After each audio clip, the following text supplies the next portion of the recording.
V drugi epizodi podcasta, moj podcast, moj klub, podcasta nogometnega kluba Celje, gostimo, pa bom rekel kar univerzalca Žana Karničnika, glede na to, kje vse si v svoji karieri že igral, kje si že igral za Celje.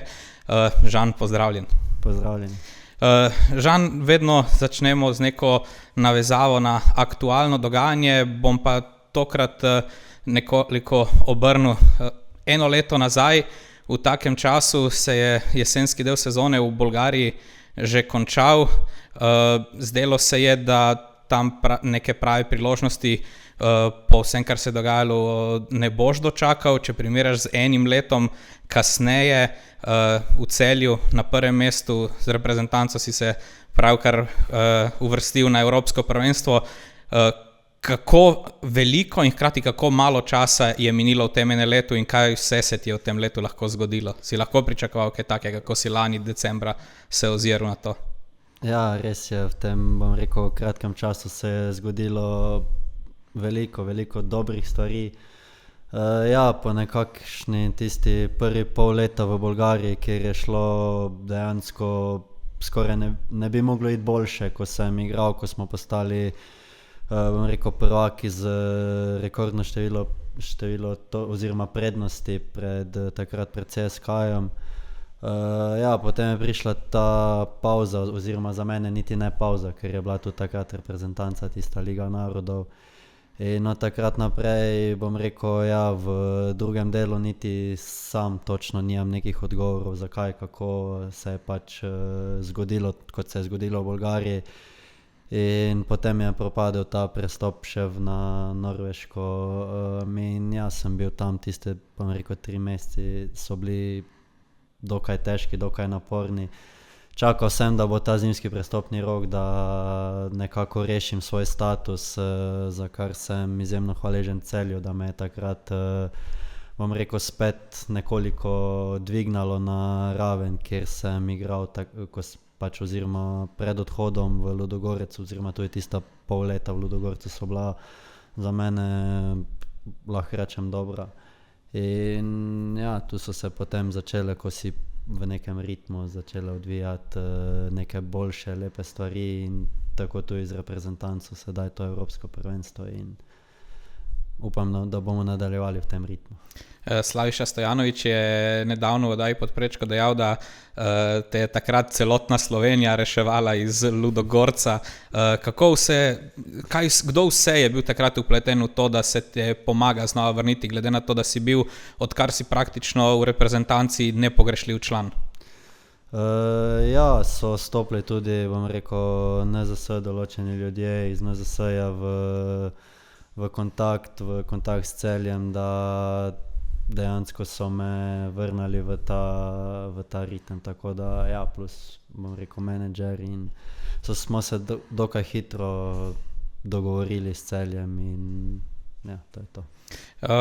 V bistvu se spomnim tiste tekme s Črnogoro, tiste prijateljske, ko sem ti pred tekmo bolj v šali dejal takrat, kdaj te bom lahko predstavil v Celju, pa je bil takrat ta bolj stavek pospremljen z nekim kislim nasmeškom, nisi točno vedel, kaj te čaka, ampak zdaj si spet tu, na izjemno visokem nivoju, razen Adama Gnezde Čerina, največ minut v celotnem ciklusu.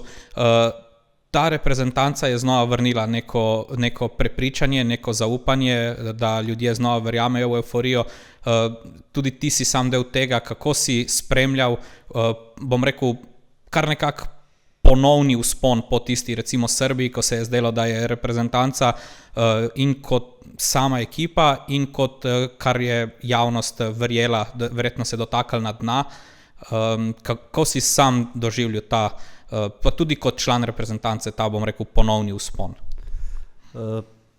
Moram reči, odkar sem se priključil sam reprezentanci, dejansko ni bilo toliko teh slabih stvari, oziroma blista, mogoče to bi izpostavil tekmo za Srbijo, kjer smo res bili na zelo slabem nivoju, ampak potem smo se nekako vsedli, pogovorili kako in kaj in od takrat naprej smo, bom rekel, začutili en drugega. Vemo, da tudi v zadnjih tekmah oziroma v zadnjih reprezentančnih zborih se ni menjalo dosti igralcev. In tako lahko z neko kontinuiteto, s tem, da igraš, s tem, da spoznaš drugega, dejansko na pol neki, bom rekel, dolgi rok tudi ustvariš rezultat, ker konec koncev smo le Slovenija, nimamo zdaj izbire ogromno in moj selektor je verjel nas tudi po žrebu, da pač smo bili vsi prepričani, da lahko osvojimo prvo ali drugo mesto v skupini. In ja, izpolnili smo cilj, vrnili Slovenijo, bom rekel, na eno veliko tekmovanje in sedaj upam, da bomo tudi v Nemčiji se pokazali v dobri luči, kjer nas verjamem, da nas bo spremljalo veliko število. Je bil ta žreb, glede na to, kako ugoden, je bil tudi nekakšen pritisk zaradi tega, ker se je zdelo, da je vseeno v javnosti vladalo prepričanje, če ne zdaj, kdaj? Pa bom rekel, nismo si dajali nekega pritiska, šli smo tekmo po tekmo, imeli tudi, rekel, kar za začetek dokaj ugodno tudi, da smo na tisto prvo tekmo potovali v Kazahstan, na koncu tam zmagali, ker je, bom rekel, ta tekma tudi bila, pač imela velik pomen, igra se na umetni travi in vse to, tako da ja, in šlo je vse dokaj, bom rekel, tudi smo osvojili veliko število točk v kvalifikacijah. 22, ja. Ja, in dejansko še pred zadnjim kolom s takim številom točk nismo bili ziher, ali bomo ali ne. In to je pač veliko poje o sami skupini, da je bila dokaj izenačena, da je vsak lahko premagal vsakega. Razen Severna Irska. Ja, razen Irci. Bom rekel, tudi sam bil malo presenečen, da dejansko imajo dobro reprezentanco, igrajo vsi v neki vsaj v Championshipu, ja, in tudi gostovanje tam je izjemno težko. In ja, me preseneča, da niso vzeli kakšne ekipi, oziroma tudi na srečo, sedaj, da niso vzeli. V tem ciklusu je prišel tudi tvoj prvi reprezentančni zadetek. Takrat, ko sem gledal tekmo, ni bilo nekega pretiranega veselja. Mislim, če bi se jaz sedaj predstavljam, da bi jaz dosegel gol za reprezentanco na kolena, ne glede na nasprotnika. Kaj je bilo takrat? Je bilo zgolj, prišli smo v San Marino delati svoje, ali kaj te je moment prevzel? Pa ja, niti ne vem, zdaj, ko res razmišljam nazaj, ni bilo nekega tistega pravega veselja. Mogoče ja, bil je rezultat že dokaj visok v tistem trenutku, oziroma 3-0, mislim, da je bilo takrat. Jaz sem bil za 4-0 in ja, mogoče, če bi bilo tekma, ko bi bilo 1-2-0, bi bilo to veselje mogoče nekoliko večje, ampak ja, če je bil tisti Kazahstan, zdaj tista v prvem polčasu, ko je bila podaja, če bi šla. Ja, bi bilo tisto verjetno malo več čustev in vsega tega. Ja, še samo za zaključek tega oziroma govora o reprezentanci, tista Danska, zdelo se je, da se je veliko govorilo, lahko zmoremo, lahko, in potem se je že začetno postalo zdelo, da se je šlo z nekimi kalkulacijami, daleč od tega, da se dvomi o neko tekmovalnost, ampak je bilo res vse skoncentrirano mogoče na to, Danska, če uspe, ampak Kazahstan to pa more biti. Pa ne vem, to je konec koncev izbira selektorja, koga in kdaj postavi na teren, ampak ja, vemo tudi sami, koliko Šporar in Stojanović pomenite za reprezentanco. Tudi se je pokazalo na sami tekmi z Kazahstanom, da dejansko bi lahko šli v tekmo, tudi ona dva odigrala, ampak vseeno smo nekako vedeli, da smo le boljši od Kazahstana, da mogoče prišparamo malo moči, tudi Stojanović je obadal s poškodbo takrat in ja, mislim, da je nekako na koncu vse bilo, da potrdimo to zmago s Kazahstanom in da v Stožicah skupaj z navijači proslavimo. Ja, predvsem lepo kuliso. Ja, proslavimo ta uspeh. Zdaj, če bo vse tako, kot more biti, potem junija na Evropskem prvenstvu, zadnjo veliko uvrstitev si verjetno spremljal nekje v srednji šoli. Če bi takrat nekdo stopil do Žana, pa mu rekel, da bo naslednjič, ko bo Slovenija na enem prvenstvu zraven, bi srednješolec Žan rekel? Ja, ne bi verjel tem besedam, ker dejansko si nikoli nisem predstavljal, da bom del tega, oziroma vsako začne enkrat igrati, ko se začne ukvarjati s športom, hoče priti enkrat do reprezentance, hoče igrati mogoče v tujini v najboljših klubih, ampak ja, bom rekel, da ena želja, ene sanje, kot takrat, kot otrok, da bom mogoče tudi jaz kdaj zaigram, oziroma da zaigram sploh v prvi ligi, da se mogoče igram v tujino in vse je to prišlo nekako postopoma in ja, danes sem lahko srečen, da sem tu, kjer sem.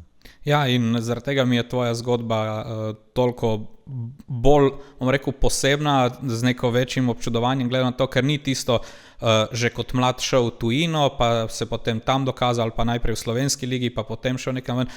Ti si res dolgo časa vztrajal in čakal na to priložnost in te je potem v bistvu ta vztrajnost je bila nagrajena. Povej mi, kakšno je razmišljanje oziroma kakšno razmišljanje, prepričanje si imel, ko si recimo pri 22-23 letih, če se ne motim, igral še v tretji ligi, do tega trenutka, ko si nezamenljiv na desni strani. Pri 22-23 v tretji ligi mnogo nogometašev bi verjetno že razmišljalo o planu B. Kakšna je bila tvoje razmišljanje takrat? Ja, saj bom rekel, tudi sam sem bil nekako glih, ta je bila tista prelomnica takrat. Jaz sem končal to srednjo šolo v Ljubljani, kjer sem pač bil del te nogometnega oddelka. V Šiški, ja.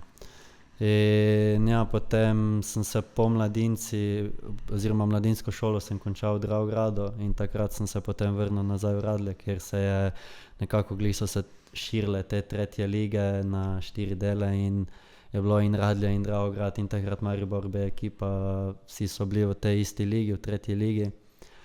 In ja, potem sem rekel, bom dejansko doma, probam izvleči maksimum iz tega, da pač probam odigrati to tretjo ligo in rekel, takrat je tudi proti Mariboru, lahko rečem, odigram dobre tekme in takrat so me poklicali, če bi jaz prišel v Maribor. Glih pred tisto sezono, ja, sem bil odločen, ali grem tu, ali mogoče grem v Avstrijo, v te niže lige, pa tudi delati. In, ja, kaj te je pol na koncu prepričalo, da si rekel, še vedno pa stane?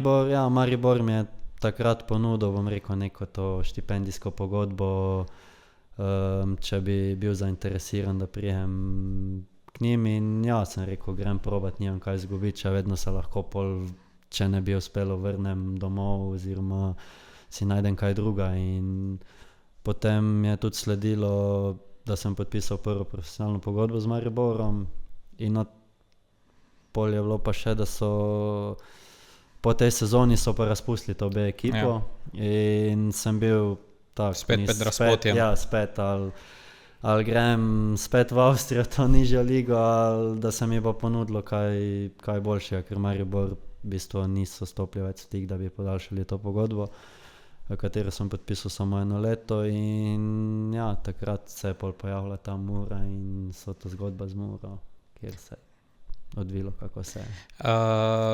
Je bila tista tekma v zadnjem krogu z Aluminijem kot neka audicija, ko si proti Aluminiju bil tisti edini nastop za Maribor?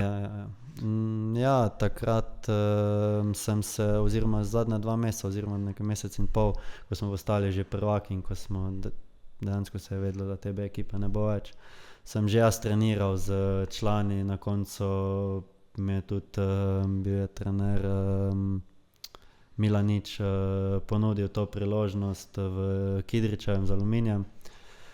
Ampak ja, žal smo tisto tekmo izgubili, ni bilo tudi najboljše z moje strani, ampak ja, lahko rečem, da mogoče jaz potrebujem tudi malo več časa, da sem se takrat v tistem momentu, ker se je za mene odvijalo vse iz tretje lige takoj v prvo ligo. In sem pač mogoče nekoliko več časa, da se na vse to prilagodim in to mi je potem omogočila pač nekako Mura. Takrat vas je kar nekaj, 6-7 igralcev šlo potem iz tistega Maribora oziroma malo iz druge ekipe v Muro. Takrat se je zdela ta Mura spet nek ambiciozen projekt, ki se vrača ne 2 koraka više iz 3. lige, ampak tista druga liga. Nabrala se je kar nekaj perspektivnih igralcev, ki tudi za voljo iskanja rezultata verjetno v Mariboru niso dobivali takrat toliko priložnosti, kot bi lahko. Zdaj verjetno gledajo na te izpuščene igralce nekoliko drugače. Mura je potem zelo hitro prišla nazaj v prvo ligo, mislim, da že v prvi sezoni ste šli naprej. In potem pokalni prvak, državni prvak. Kako je šel ta vzpon, kako ste nogometaši v bistvu zoreli skupaj s trenerjem?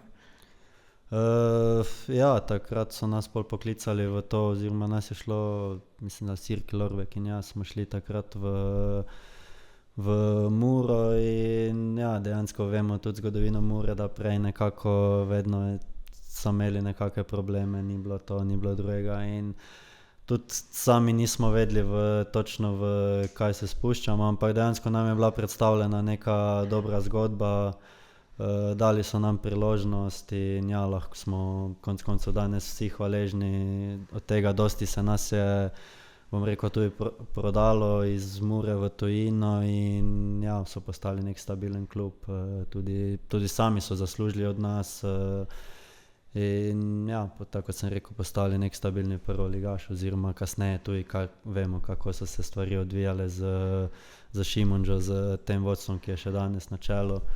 In ja, res je bila to ena lepa zgodba.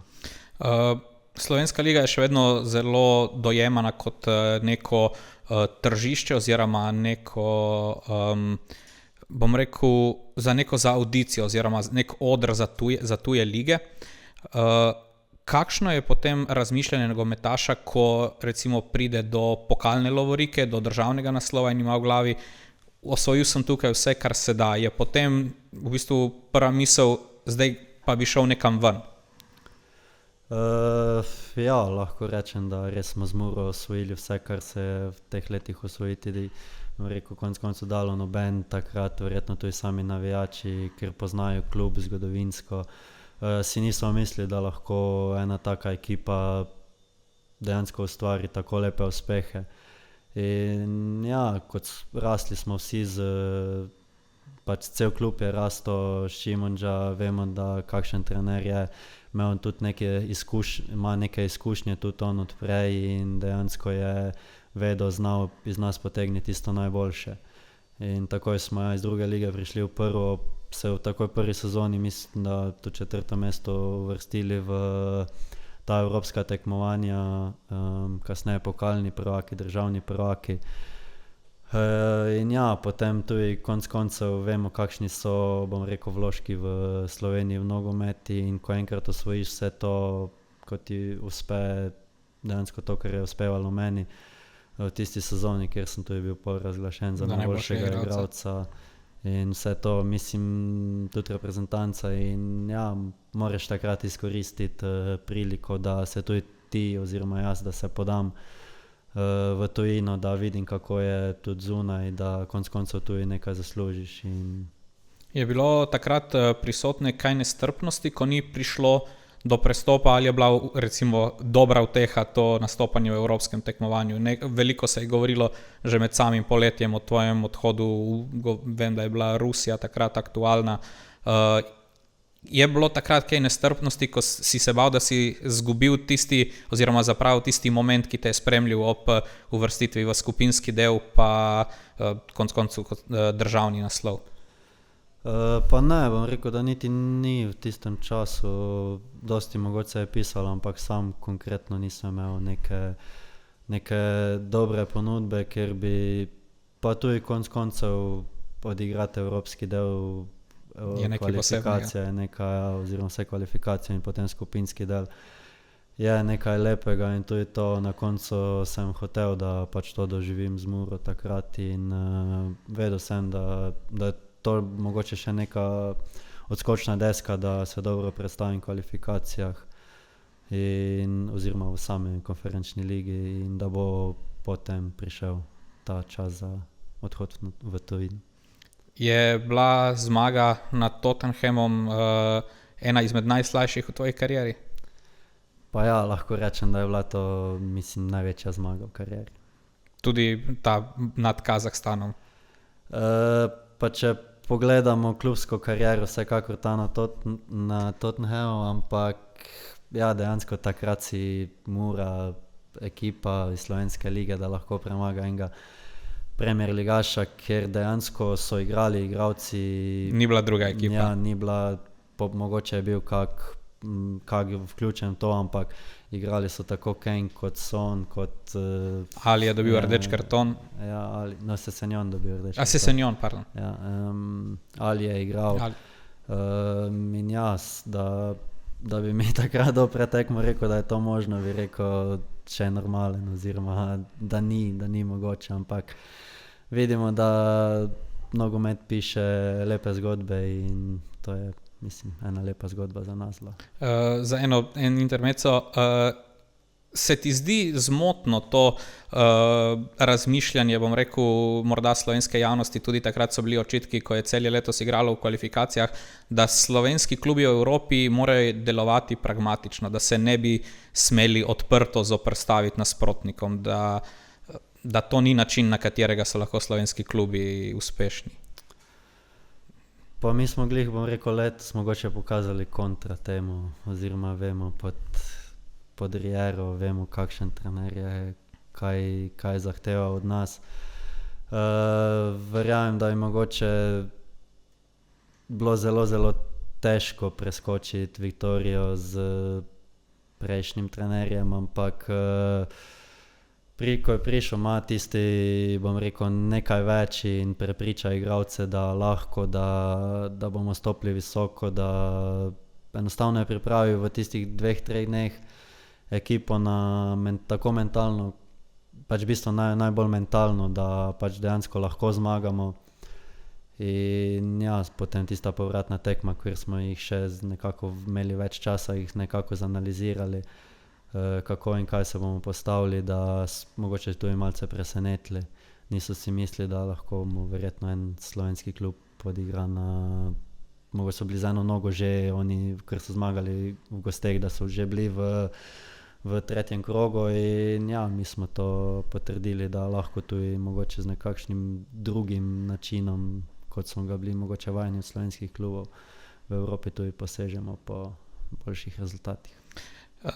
Omenjala sta že nekaj se dotaknila Ludogorca, potem je vendarle prišel ta prestop v januarju in zagotovo je imel velik del tudi pri tem trener, da si ga poznal, ko si se prvič podajal v tujino, glede na, bom rekel, konvencionalno pot nogometaša, ki gre zelo hitro ven, vsaj slovenskega, bom rekel, če malo posplošim, je prišel ta prestop za tebe recimo dokaj pozno, ampak si v to, ko si sprejemal to odločitev, je bilo dejstvo, da poznaš trenerja tisto, ki je presodilo? Ja, takrat sem imel na mizi 2 ponudbi, ena je bila iz Rusije in ena je bila iz Ludogorca. In bom rekel, ja, lahko sem tudi sam šel v to dejstvo, da poznam trenerja, da me trener hoče vzeti sabo, ker smo prej sodelovala 4,5 leta zelo dobro in nisem niti dosti razmišljal, da bom izbral to pot, da bom šel z njim in ja, na koncu ne bom rekel, da obžalujem ali bilo kaj, konec koncu se je pokazalo, da prve pol leta povsem lahko igraš. Da lahko, ampak ja, na konec koncev vemo, da tudi oziroma Ludogorec kakšno ima zgodovino, da se dokaj hitro stvari odvijajo tudi tam. Mnogi so takrat, ko si se vrnil, dejali, da je prišlo do tega, zaradi tega, ker je prišlo do spora s trenerjem.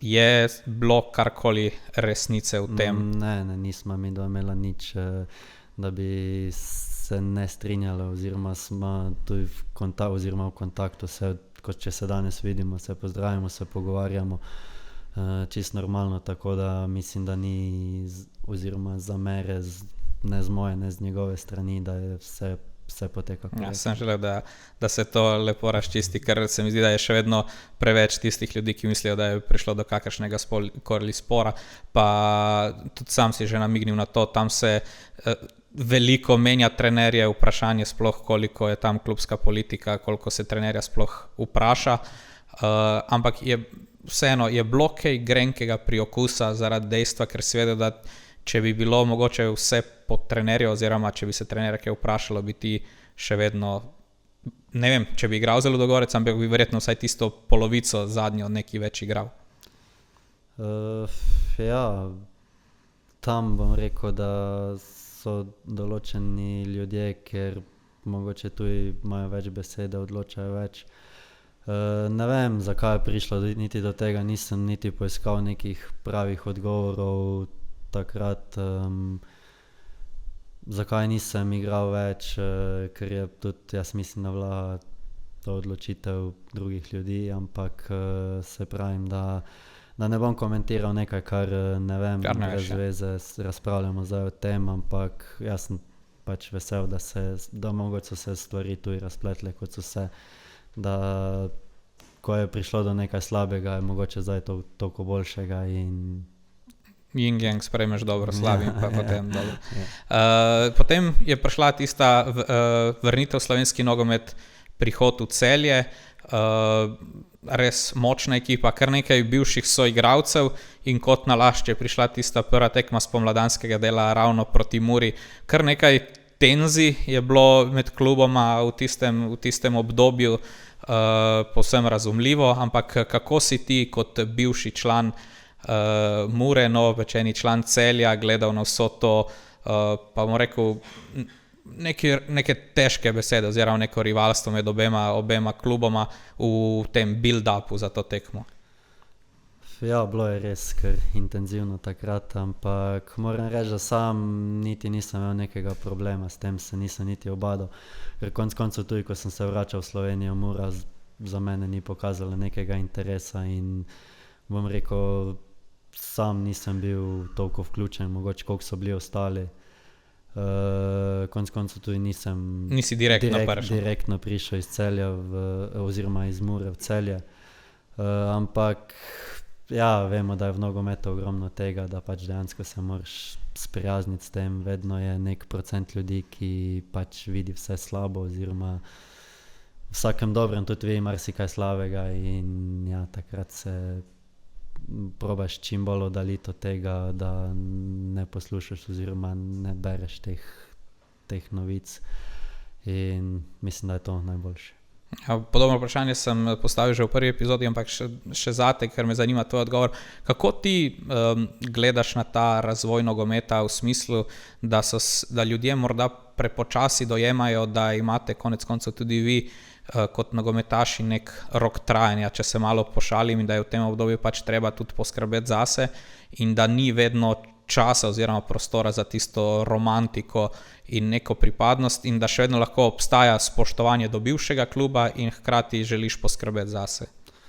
Ma ja, se kot pravim, jaz sem še zdaj danes lahko rečem, da sem tudi v stiku z ljudmi iz Murske Sobote, ogromno tudi časa preživim v Murski Soboti in ja, smo se takrat rašli na lep način, tudi sedaj se lahko sedemo, spijemo kavo brez nekega problema, ampak ja, konec koncev treba je poskrbeti za sebe, tudi videti, kje se da več zaslužiti skozi kariero in da se tudi ob tem dobro počutiš in kdo se razume, kdo razume nogomet, kdo bi verjetno izbral isto, ampak ja, ko si ti pristaš, bom rekel, navijač enega kluba, mogoče vzameš malo bolj čustveno. Ja, malo bolj čustveno, ampak verjamem, da če bi se to zgodilo tudi dejansko njemu oziroma tej osebi, bi verjetno dvakrat premislil, kaj bi naredil v taki situaciji. Ja, potem je prišlo do tega poletja, evropskega poletja, omenjala sva že tekmo z Vitorijo, potem je prišel Neman in potem Makabi.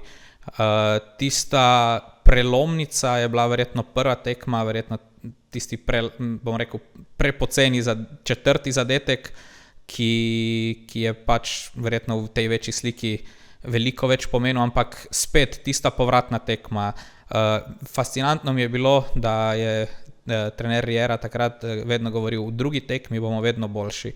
In Celje je bilo v drugi tekmi znova spet boljši, na koncu so verjetno tudi malo zmanjkale noge, ampak tisti moment je v, ne vem, okoli 30 minute, ko si imel ti priložnost za 2-0, je to tisti moment, ki bi ga imel nazaj, če bi ga lahko zbral. Ja, mislim, da je tisti moment bi lahko prelomil tekmo tudi v našo korist.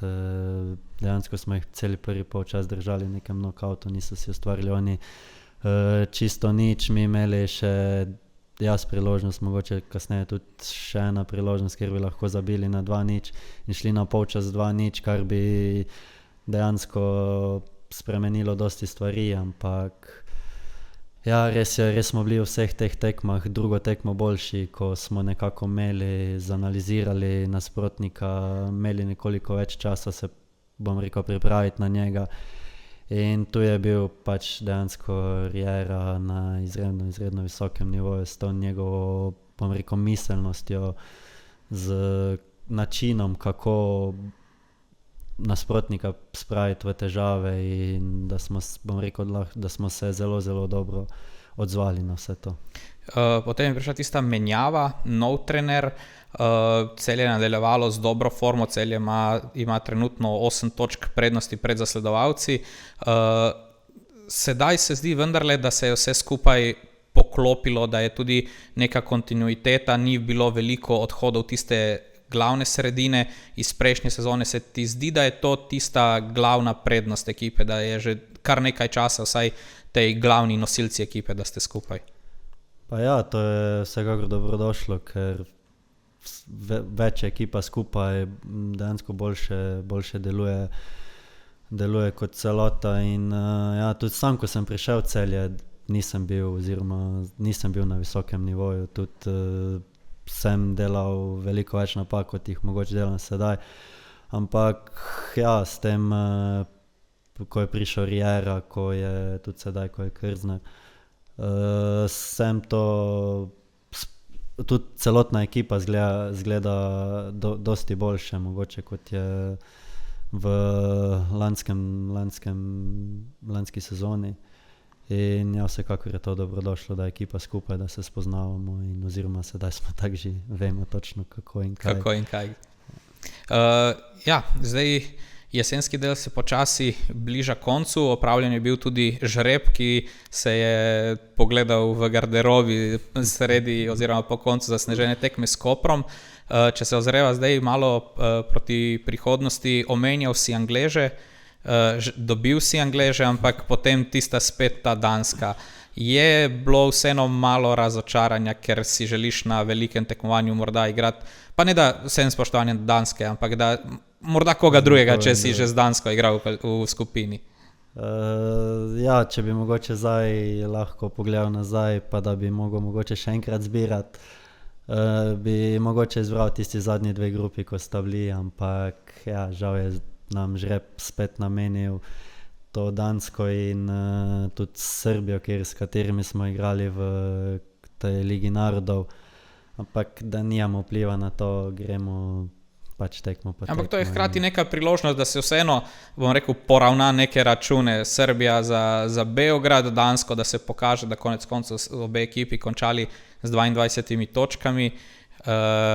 Je to vseeno neka priložnost, da, bom rekel, ja, ko sem rekel, da se poravna račune. Pa ja, zdaj že poznamo tako ene kot druge, verjamem, da se bo tudi to strokovno vodstvo nam dalo te napotke, kako in kaj jih lahko mi oziroma spravimo v težave. In ja, upajmo, da bo sedaj prišla ta tekma, kjer bomo pa, bom rekel, se mi veselili. Konec koncev tudi sedaj ne bo domačina, kar je verjetno tudi njim bilo dosti lažje, kot je bilo nam, tudi v Stožicah, dosti lažje verjetno igrati proti njim, kjer smo izvlekli tisti remi. Tako da bomo sedaj se pokazalo, kako in kaj. In verjamem, da je bilo kar nekaj ljudi, ki so zaključek čakali tudi, oziroma ta podcast čakali tudi zaradi tistega glavnega vprašanja, oziroma bova malo še spregovorila o tem, ne direktno, ampak ko si recimo na takšni prelomnici, kot si zdaj spet, ko si bil recimo takrat v Ludogorcu, ko si želel spet igrati, zdaj te spet čaka ob koncu po svoje neka prelomnica, neka pomembna odločitev. Ne bo se vprašalo samo Ludogorec, vprašalo se bo tudi tebe, ampak kaj v tem trenutku razmišljaš, ko sprejemaš tako odločitev? Je to spet povsem razumljiva želja o odhodu v tujino, je to nek spet riziko, ki ga jemlješ s to odločitvijo, če greš, glede na to, da je Euro, kjer si želiš biti v neki kontinuiteti igre, kaj vse trenutno gledaš, oziroma o čem vse razmišljaš, ko sprejemaš oziroma razmišljaš o svojem naslednjem koraku? Ja, res je, prišel bo zdaj spet dan, ko se bo treba nekako nekaj odločiti, kako in kaj dalje. Vsekakor bi rad ostal v določenem ritmu, odigral tekme do Evropskega prvenstva. Po drugi strani pa tudi, če prije mogoče kakšna ponudba, kakšna priložnost iz tujine, da se spet, bom rekel, podam v tujino. Tako da, ja, vsekakor so, bom rekel, zanimivi, ampak tudi težki dnevi pred mano, kako in kaj se bom odločil. Je pa Celje še vedno zanimiva opcija? Je, vsekakor je, vemo, kaj mi ponuja Celje, oziroma ponuja mi to kontinuiteto igranja do Evropskega prvenstva, kar je velik plus, bom rekel, tudi za konec koncev za selektorja, da želi, da smo igralci v nekem ritmu. In ja, bomo videli, kaj bo prineslo. Ja, zdelo se je, da je selektor pri svojih odločitvah za enajsterice kar nekoliko, sploh v zadnjih 3-4 tekmah, ne vem, če je sploh kaj menjal, je tudi to, da ste vsi igralci v ritmu, konec koncev, da je ista ekipa, da je tudi to bil nek pomemben faktor pri celotnem uspehu. Ja, mislim, takrat lansko leto, mislim, je bilo celo, ko je klical vse te fante, oziroma vse nas fante, da smo bili dejansko vsi v svojih klubih v pogonu, da noben ni bil zdaj na stranskem tiru, noben se ni ukvarjal niti z nekimi poškodbami. Tako da, ja, vsekakor se pokaže potem to na igrišču, ko si samozavesten, ko imaš ritem tekem, je dosti lažje igrati, kot pa, ko si izven pogona. Ne da je mišljeno kot provokacija, ampak vseeno, kako se ti zdi, da če sploh v reprezentanci gledajo ostali, ne vem, je to vseeno kot neka večja družina, ali je to, da nekdo, če igra na višjem nivoju, recimo člane, ki pridejo iz prve slovenske lige, je to kakšen drug pogled, ali je, če si z nami, si z nami? Pa jaz bi rekel, da se reprezentanci res sedaj vsi fanti odlično razumemo en z drugim, tako da konec koncev tudi se pokažemo na igrišču, pokažejo rezultati in če nekaj, bom rekel, laufa, če nekaj štima, nimam, zakaj bi to tudi konec koncev nekdo spreminjal. In ja, pokazalo se je, da pač dejansko funkcioniramo dobro in ja, to je to. Sedaj še za konec. V bistvu res sanjsko zadnje obdobje, poleg Evra še igralec meseca v prvi ligi Telemach, zadetek proti Bravu, asistenca proti Domžalam. Res se bo rekla na to prelomnico podajaš v izjemno dobrem momentu, pa glede na to, da se bližajo prazniki oziroma novo leto, kakšne so tvoje želje v novem letu oziroma kakšni so tvoji cilji za to naslednje poglavje, kjerkoli pač to že bo? Pa ja, upam, da bom res zdaj do konca imamo še te 3 tekme s to zaostalo s Koprom, da nadaljujem v tem ritmu, da prvo mi je vsekakor želja, da s Celjem postanemo ta jesenski prvak, da zmagamo to Aluminij, ker nam na prvih dveh tekmah ne gre. Ni uspelo, tako da smo jim še nekaj dolžni, upajmo, da bo tokrat šlo v našo korist. In ja, potem pa najbolj pomembno je, da dejansko ostanem zdrav sedaj do konca sezone, da da lahko tudi, potem pa bomo videli, kam bo šle, v katero smer bo šle vse te stvari. Nič, Žan, hvala. Pa upam, da bo imel možnost ob koncu sezone še kakšen video ostavo posnet. Hvala vam.